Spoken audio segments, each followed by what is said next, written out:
Namasté tout le monde. Eh bien oui, on était en direct ce matin à 8 heures. Je suis en direct ce matin à 8 heures. Je sais, il n'y aura peut-être pas beaucoup de personnes qui sont là, mais écoutez, c'est la fête des papas aujourd'hui. On m'a dit dans ma famille que c'est moi qui faisais le brunch de la fête des pères. Alors c'est pour ça, aujourd'hui, on se parle de redonner un sens spirituel à sa vie, à son quotidien. Et justement, on est dans le lâcher prise ce matin. Alors j'espère que vous allez bien. Vous allez probablement, pour plusieurs d'entre vous, m'écouter en différé, donc à 10 heures.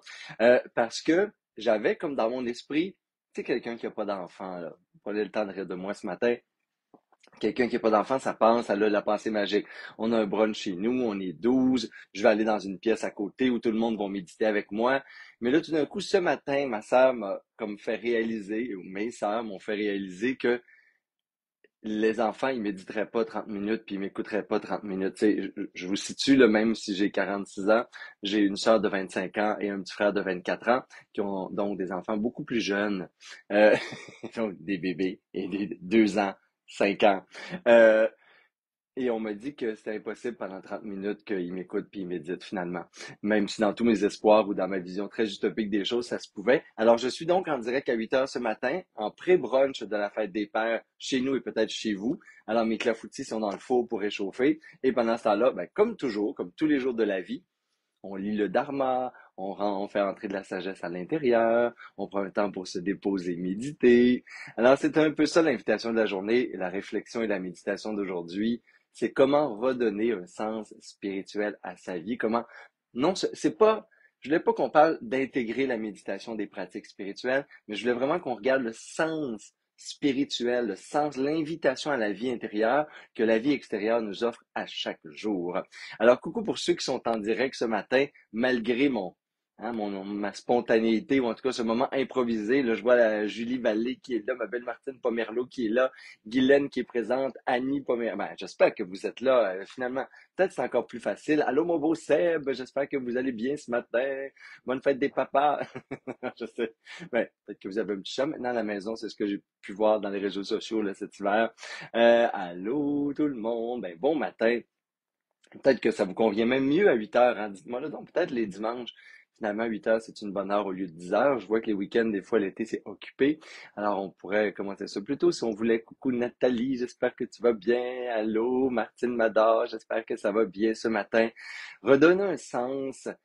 Ben, parce que pour moi, pour les gens spirituels, là, que j'appelle les spirituelleux en affection, euh, ben, toute la vie est une expérience justement d'intériorité, de travail sur soi, de rencontre avec l'esprit. Et peut-être qu'il faut se dire, dans un premier temps, mais la valeur du mot spirituel qui fait un peu peur encore aujourd'hui au Québec, en Europe, la spiritualité longtemps associée au mot religion, la quête de Dieu, la croyance sur Dieu, mais tu sais, le Dieu qu'on nous met dans un schéma de pensée là, avec toutes sortes de croyances, de jugements, hein, de péché originel, j'allais dire, et tout le reste. Ce Dieu-là, là, donc, qui est organisé dans un système de croyances.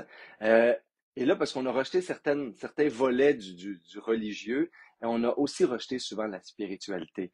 Moi, j'associe pas du tout les deux, en ce sens qu'ils peuvent être associés. Vous pouvez avoir une religion, être en quête de religieux, et d'être dans un système de croyances et une organisation de pratiques, hein, de croyances religieuses, mais c'est pas nécessaire. La plupart des gens aujourd'hui, dans leur quête, ben, je pense qu'on est dans une urgence de se remettre en quête spirituelle, parce que spirituel, la spiritualité, c'est tout ce qui a rapport à l'esprit.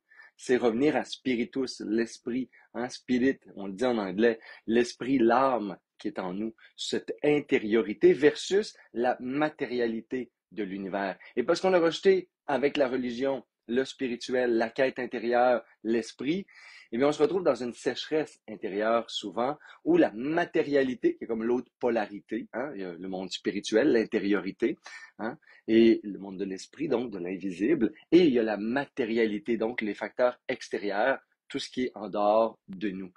Eh bien, c'est ce monde-là qui a pris tout l'espace. Et là, même dans ce monde-là, on y voit plus beaucoup de sens des fois. Pourquoi on travaille, pourquoi l'argent, pourquoi le sexe, pourquoi les plaisirs, pourquoi tant d'activités, pourquoi les guerres, pourquoi l'injustice. Ben, si on ne travaille pas sur le monde intérieur, sur la spiritualité, tout ça, ça n'a pas de sens. Parce que lorsqu'on se met en démarche spirituelle, ou qu'on l'a toujours été, là, Eh bien, je peux vous en parler, parce qu'entre autres, dans la tradition bouddhiste ou dans le monde chamanisme, dans ces mondes-là ancestraux, des pratiques primitives, on voyait l'expérience du quotidien comme une quête spirituelle, comme une possibilité pour l'esprit, hein, ce qui est à l'intérieur de nous, l'âme, de travailler sur sa propre guérison, travailler sur son évolution, travailler sur ses qualités intérieures.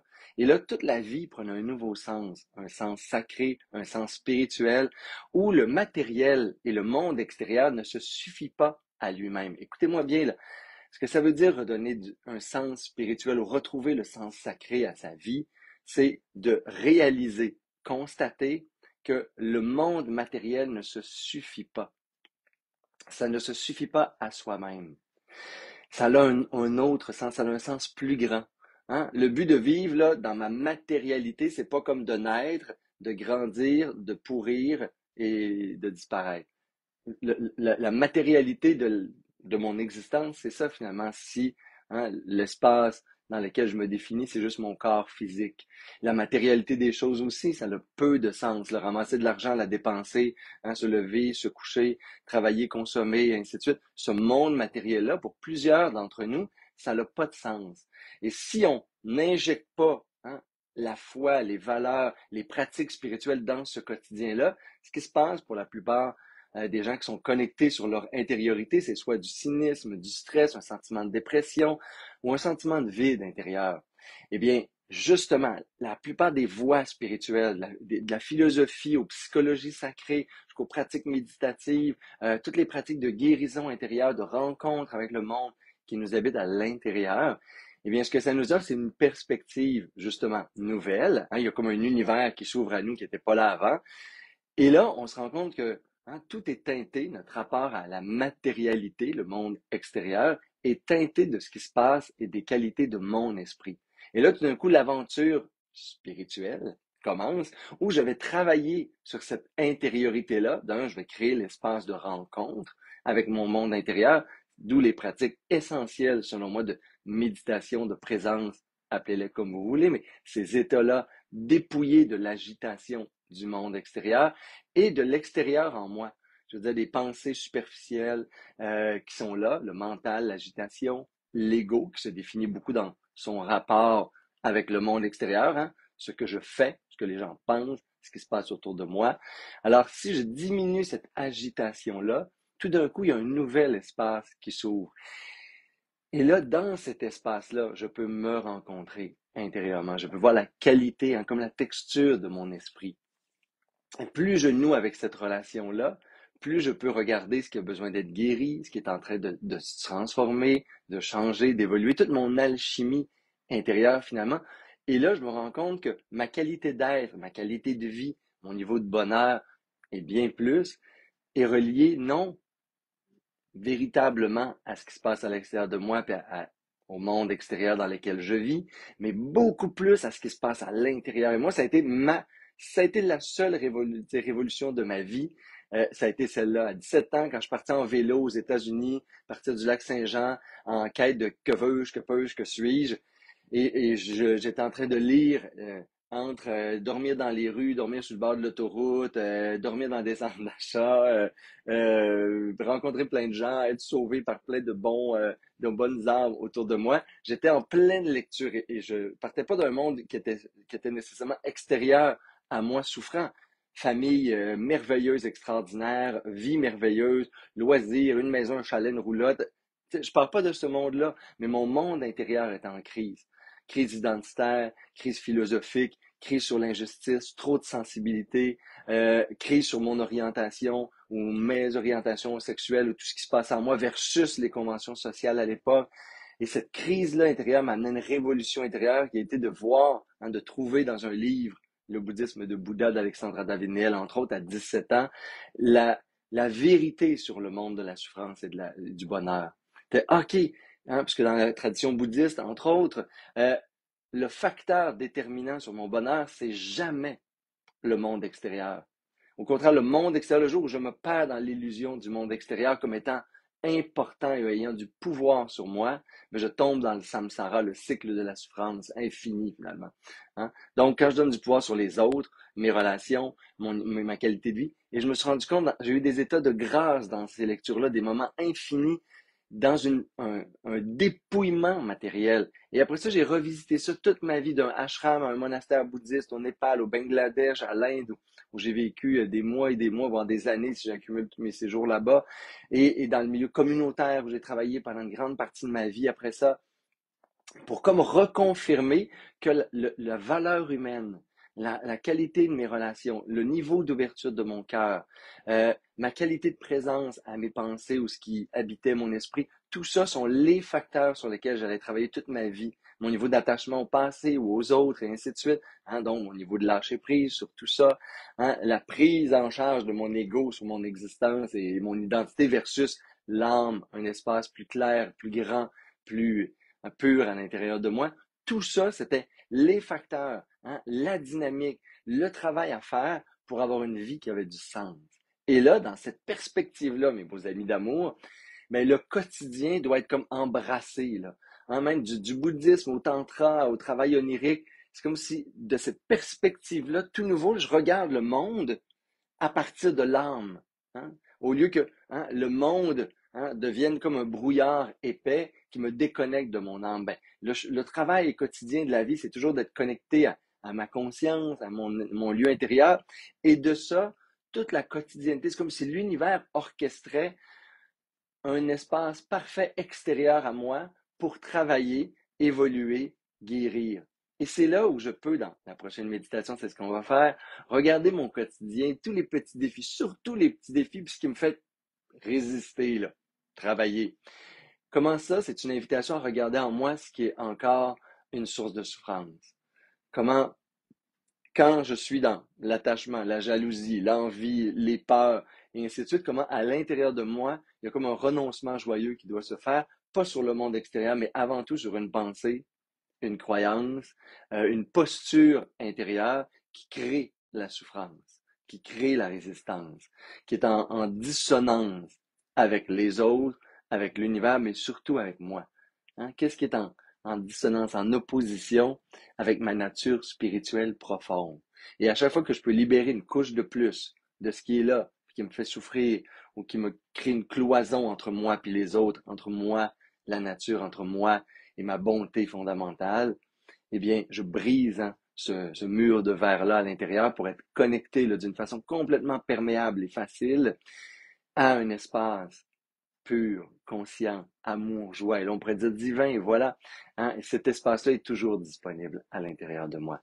Et là, de cet espace-là, je peux embrasser le quotidien comme un exercice de compassion, de patience, de non-dualité, de paix, de lâcher prise, de renoncement. Toutes les vertus, les qualités, les forces spirituelles qui m'habitent, voient le quotidien, la vie de tous les jours, comme une pratique pour les rendre encore plus fortes, plus vivantes, plus vibrantes, et ultimement les partager à l'extérieur. Alors, c'est de cette posture-là, c'est de cette invitation-là qu'on va partir pour faire notre méditation ensemble, ma belle Sangha d'amour. Merci quand même d'être là ce matin. Je me suis dit, je disais à Saïd, je vais parler à 10 personnes ce matin. Je me connecte à 8 heures, personne ne le sait. Alors, merci d'être là tout le monde. Merci de partager quand même pour la journée de la fête des pères. Et bonne fête à tous nos papas d'ailleurs. Moi, j'attends le mien dans quelques instants. Mais là, comme c'est toujours important pour me réjouir, pour partir, voyez-vous, ce matin-là, un tourbillon familial. Comment je veux le vivre? Hein? Ma qualité d'ouverture de cœur et d'ouverture d'esprit à ces beaux êtres, ces êtres imparfaits, ces êtres humains comme moi qui s'en viennent, et tous les détails qui ne seront pas importants, et la qualité d'amour et de connexion que je vais avoir avec eux, c'est mon attitude intérieure qui va être déterminante. C'est mon espace intérieur qui est déterminant. Alors, on va méditer là-dessus pour créer peu importe ce qui nous attend aujourd'hui. Hein? L'environnement intérieur qui est le plus invitant pour que nos vertus, nos qualités de cœur puissent comme inonder notre être et teinter notre regard sur le monde, hein? Influencer notre rapport à l'autre. Et c'est ce qu'on fait tous les jours. Alors, je t'invite à prendre une belle posture de méditation. Je regarde mon petit maillet là, pour mon gong.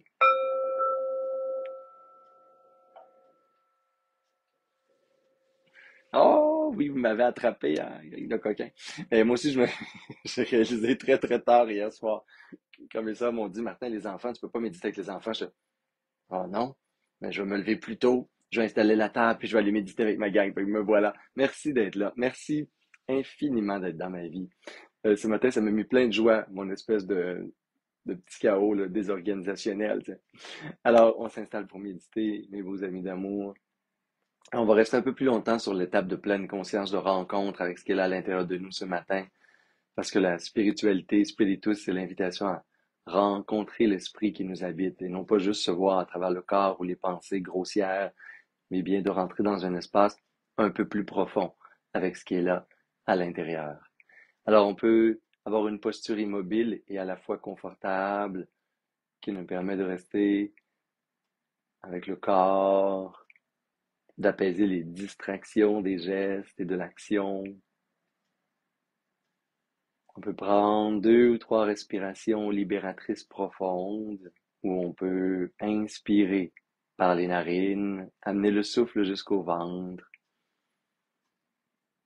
et expirer par la bouche pour libérer tout l'air des poumons, tout libérer. J'inspire, je me dépose à l'intérieur. J'expire, je libère.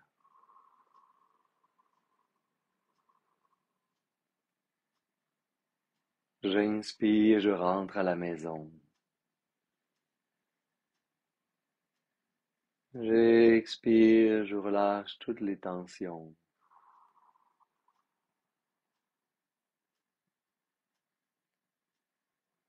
J'inspire, je me dépose.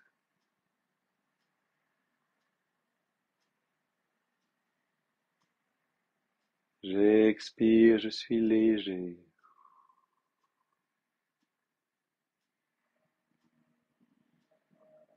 Inspire,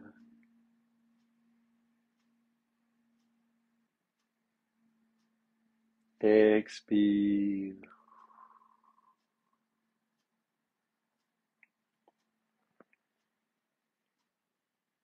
Et j'accepte le fait que tout l'univers continue à bouger, tourner, s'agiter, faire du bruit autour de moi.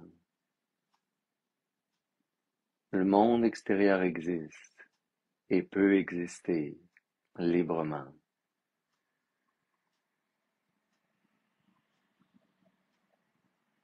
Je cesse de chercher la paix, le silence ou la plénitude à l'extérieur.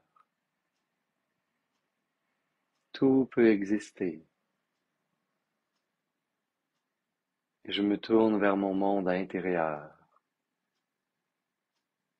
Déjà en observant le souffle, je reviens à moi, au souffle en moi.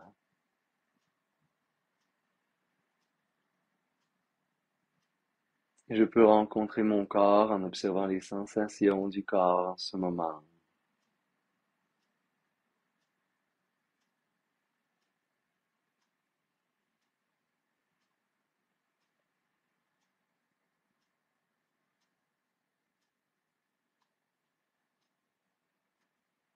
Je peux inviter le corps à être complètement détendu. Je prends un temps pour me rappeler que je suis en ce moment en parfaite sécurité.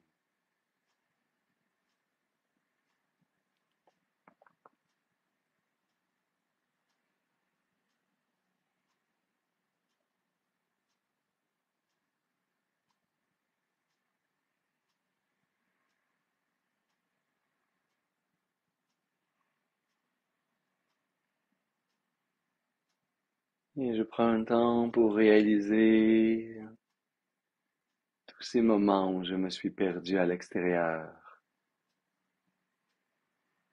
dans l'agitation du monde,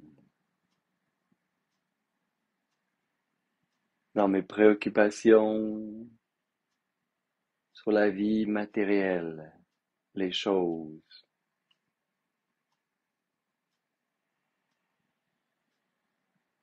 Comment il est facile de se perdre dans le quotidien, dans la vie,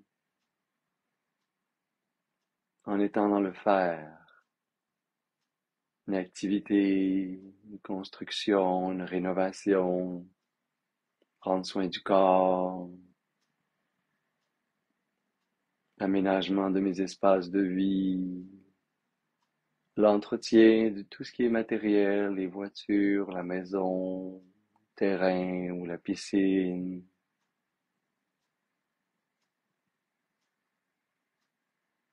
Les relations, les autres aussi comme un facteur extérieur à moi. Je peux me perdre dans le bruit des autres, les commentaires, l'agitation mentale, les opinions.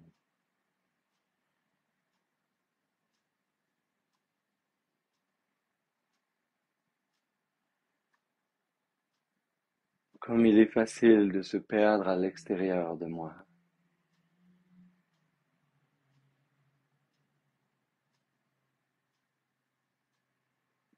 Comme il est facile de perdre des journées,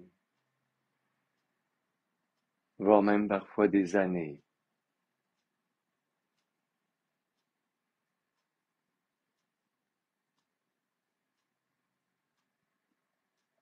comme captif du monde extérieur, de la matérialité du monde, du quotidien.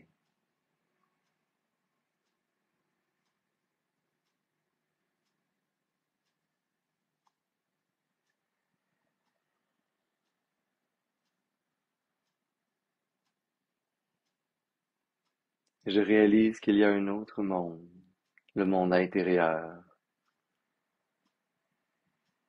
mon monde intérieur.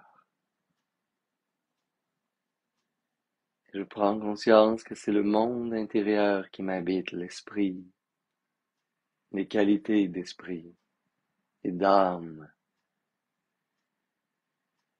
qui sont en moi, qui définissent mon être, ma qualité d'être dans le monde et avec les autres.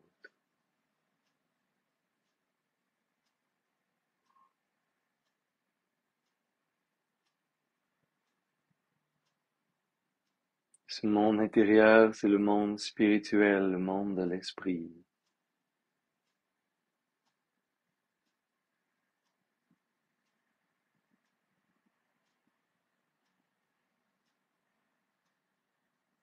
Et je réalise qu'à l'intérieur, il y a des choses qui résistent, il y a des croyances qui me ferment sur le monde, ou créent de la colère ou de l'attachement ou des peurs.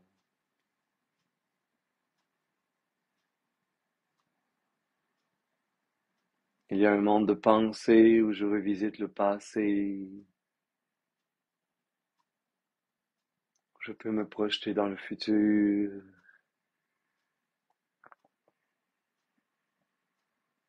que ce monde intérieur est le facteur déterminant de bonheur.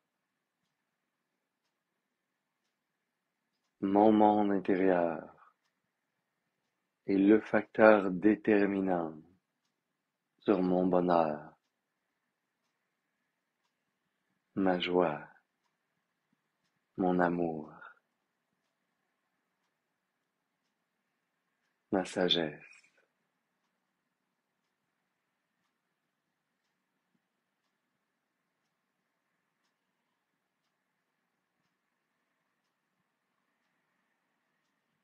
Et je retrouve cet enthousiasme, cette discipline de tourner mon regard sur le monde intérieur.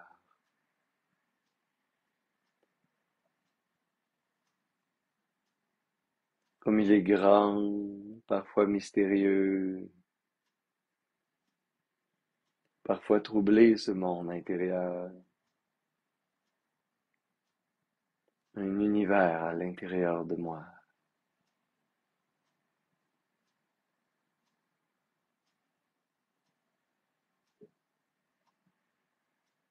Et je peux voir mon quotidien, l'expérience de la vie humaine, à partir de l'esprit. Je suis un esprit Je suis l'esprit qui vient vivre une expérience de guérison, d'évolution et de transformation sur la terre, dans le monde. Je suis un esprit. Je suis l'esprit.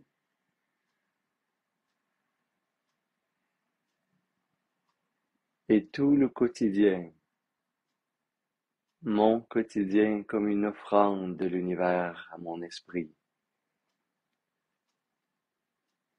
afin d'évoluer, de grandir et de libérer toutes les sources de souffrance intérieure, pour un jour connaître l'éveil, la libération ultime.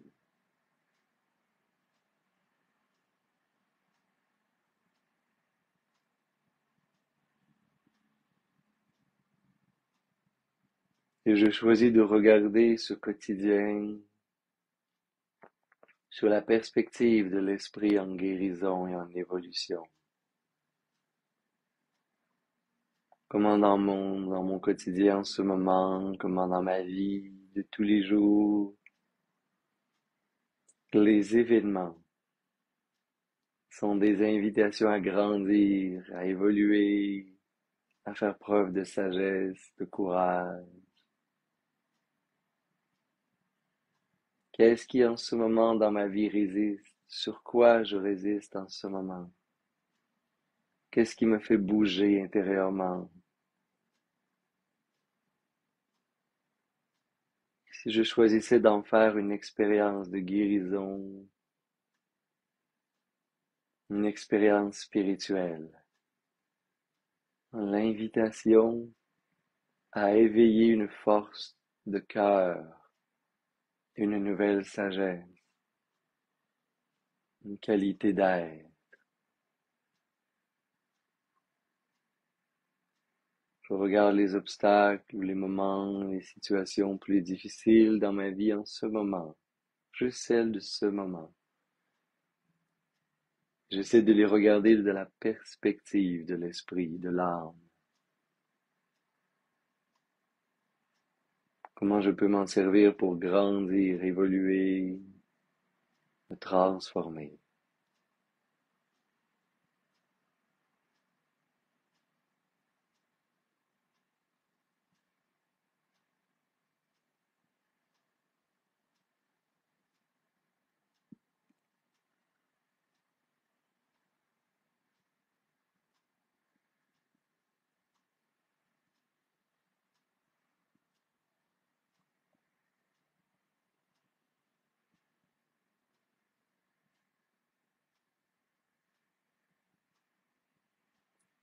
Quelles sont les invitations en ce moment de la vie de tous les jours pour me faire réaliser des chemins intérieurs où je dois libérer des obstacles ou grandir ou cultiver de nouvelles pratiques spirituelles?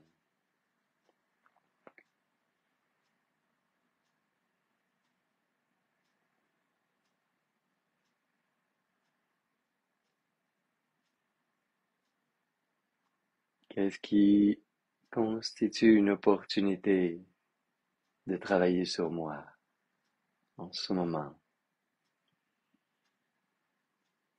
dans ma vie?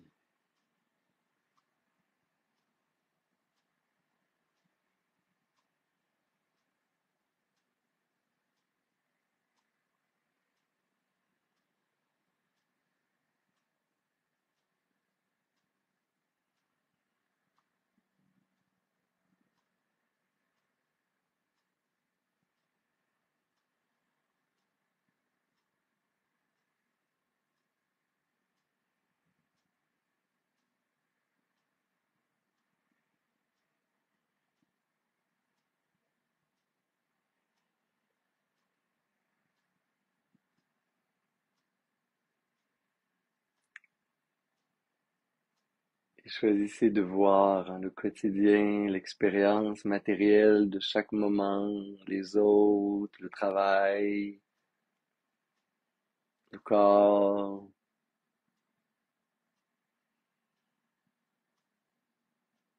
comme un espace d'opportunité pour travailler, rencontrer mon monde intérieur, ce qui est là en moi, comme pour me permettre d'identifier ce qui a besoin d'être libéré, transformé, pour atteindre toujours un état plus pur et libre de présence, pour ouvrir encore plus grand mon cœur à chaque instant.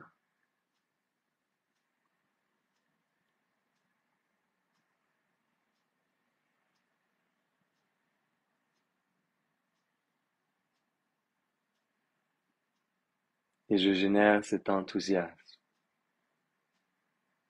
Mon quotidien, mes défis de chaque jour, les grands défis d'existence,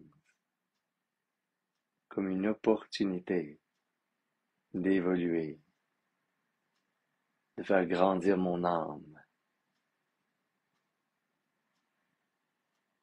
de devenir Bouddha dans le monde.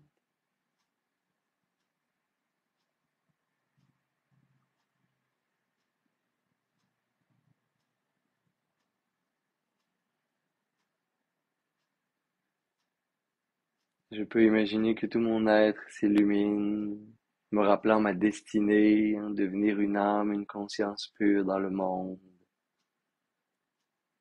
L'aspiration bouddhiste à devenir Bouddha, m'éveiller à ma vraie nature, mon essence, retrouver le chemin vers la maison, à l'intérieur.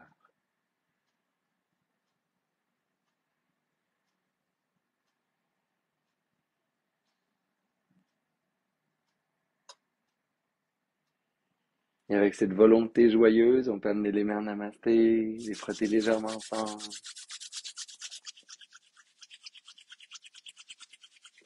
Amener la chaleur et la conscience au cœur.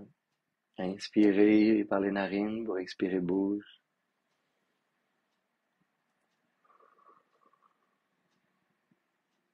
Et inspirer pour faire vibrer le haut.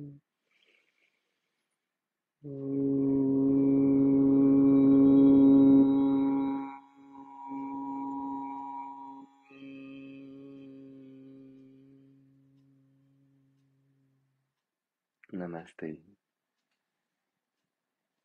Namasté mes beaux amis d'amour.